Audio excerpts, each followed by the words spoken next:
एक गांव में एक गरीब किसान रहता था। वह बहुत ही ईमानदार और मेहनती आदमी था। वह अपने छोटे से खेत में काम करता और बहुत ही खुश रहता था। पूरे गांव में किसान की ईमानदारी के बहुत ही चर्चे थे।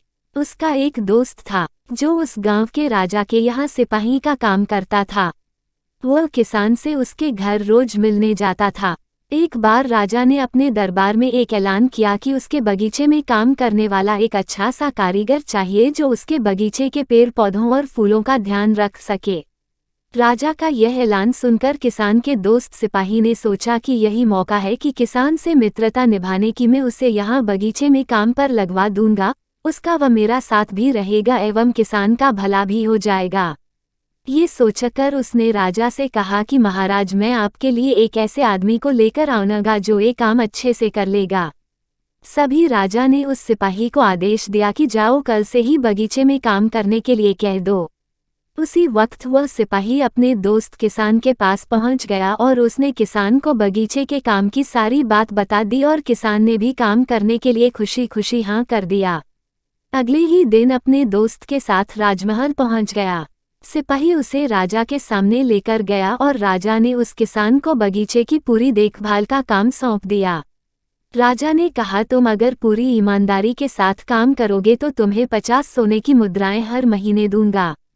किसान खुशी खुशी बगीचे में काम करने के लिए हाँ कर देता है और वो उसी वक्त बगीचे में काम करने लगा।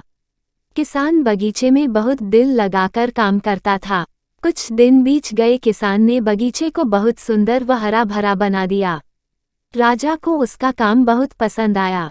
एक दिन किसान बगीचे में कुछ खुदाई कर रहा था तो उसने जमीन के नीचे कुछ महसूस किया। तो उसने खुदाई की तो देखा वहां नीचे एक बड़ी सी संदूक थी। किसान ने वह संदूक बाहर निकाला और खोला तो क्या देखा, वह सोने और चांदी से भरी हुई थी। ये देखकर किसान बहुत खुश हुआ और अपनी ईमानदारी दिखाते हुए राजा के पास पहुंचा। राजा किसान की ईमानदारी देखकर बहुत खुश हुआ और उसके साथ वहां गया जहां किसान ने खजाना निकाला था। राजा ने देखा तो कहा, ये खजाना तो हमारे पुरखों का है। हम कई वर्षों से इसे खोज रहे थे। खजाना देख राजा बहुत ही खुश हो जाता है। राजा अगले दिन किसान को पूछता है, तुम्हें क्या इनाम चाहिए? किसान बोला, मालिक मुझे कुछ नहीं चाहिए, मेरे पास जो भी है मैं उसी में खुश हूँ। राजा उसकी इतनी अच्छी बात सुनकर और खुश हो गया और उसने किसान को अपना मंत्री बनाने का फैसला किया। किसान ने राजा की बात मान ली और मंत्री बन गया।